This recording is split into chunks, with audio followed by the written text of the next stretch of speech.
Hello friends, जैसा कि आप देख पा रहे हैं, हमने आज संस्कृत का सबसे छोटा टॉपिक लिया है वर्ण विचार।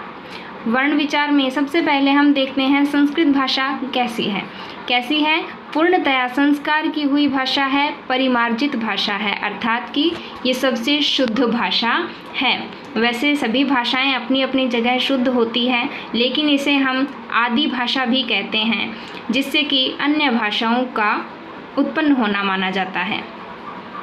संस्कृत व्याकरण का आरंभ संस्कृत वर्णों के ज्ञान से शुरू होता है, यानी कि संस्कृत वर्णों का ज्ञान हमें जब तक नहीं होगा तब तक हम संस्कृत व्याकरण आरंभ नहीं कर पाएंगे। अब देखते हैं वर्ण क्या है। वह मूल ध्वनि या छोटी से छोटी ध्वनि जिसके टुकड़े ना हो पाए।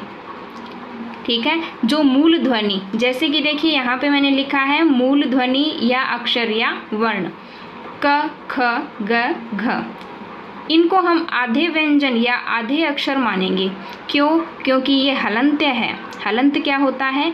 जो मैंने अक्षर के नीचे इस टाइप से लगा रखा है, इसको हम हलंत बोलते हैं।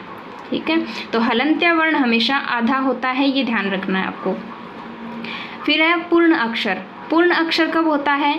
जब किसी आधे अक्षर में हम किसी स्वर का प्रयोग करते हैं।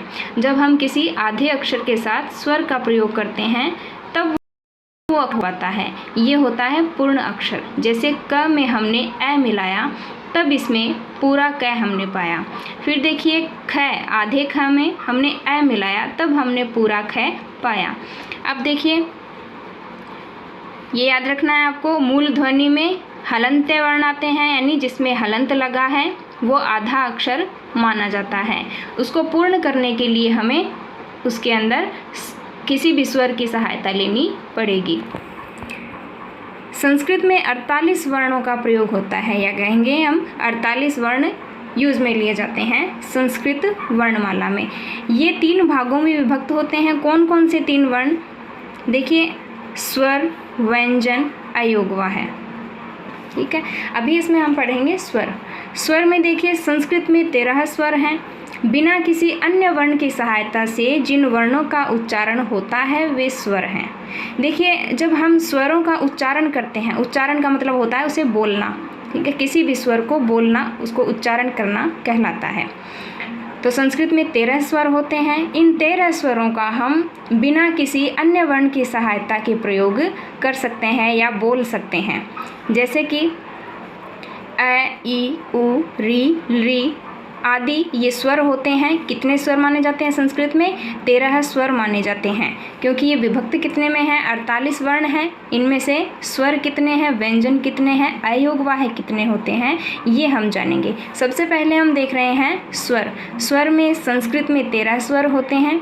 बिना किसी अन्य वर्ण की सहायता से इनको हम बोल सकते हैं। जबकि व्यंजन जब हम उच्चारण करेंगे, व्यंजन जब हम बोलेंगे, उसमें हमें स्वर की सहायता लेनी होगी। बिना स्वर के हम व्यंजन नहीं बोल पाएंगे। जैसे कि ये देखिए क व्यंजन है, इस क के अंदर हमने ए मिक्स किया, यानी कि ए स्वर हमने इसके अंदर मिलाया, तब ये पूर्ण हुआ है। वरना इस व्यंजन को हम पूरा नहीं मानेंगे। आगे देखिए,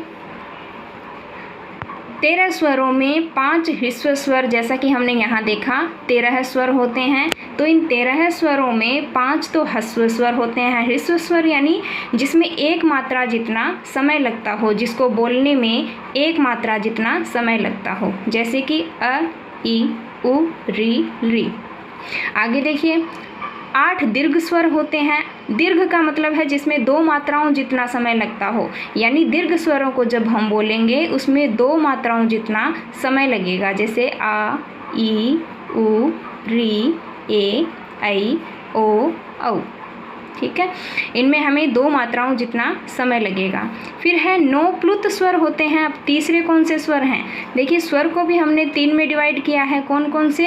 ह्रस्व, दीर्घ और प्लुत। 5 ह्रस्व स्वर होते हैं, 8 दीर्घ स्वर होते हैं, जैसा कि हमने अभी देखा। 9 प्लुत स्वर होते हैं। अब देखिए, प्लुत स्वरों में मैंने यहाँ पे जो 3, 3, 3 लगा रखे हैं, इसका मतलब है ये 3 मात्राओं जितना समय लेता है। जैसे ई, उ, री, ये इनका यूज़ बहुत कम होता है, लेकिन इनको प्लुत स्वरों में माना जाता है, जिसमें भी 3 मात्राओं जितना समय लगे वो वर्ण हमेशा प्लुत स्वर में आएगा। जैसे कि आप अपन ओम का उच्चारण करते हैं तो उसमें 3 मात्राओं जितना समय देना होता है, तभी वो पूर्ण माना जाएगा। तो ह्रस्व स्वर एक मात्रिक होता है क्योंकि इसमें 1 मात्रा जितना समय लगता है। दीर्घ स्वर द्विमात्रिक होता है, क्यों? क्योंकि इसमें 2 मात्राओं जितना समय लगता है। प्लुत त्रिमात्रिक होता है, क्यों? क्योंकि इसमें 3 मात्राओं जितना समय लगता है। आज के लिए इतना ही। आगे हम व्यंजन और अयोगवाह्य क्या होते हैं ये पढ़ेंगे। धन्यवाद।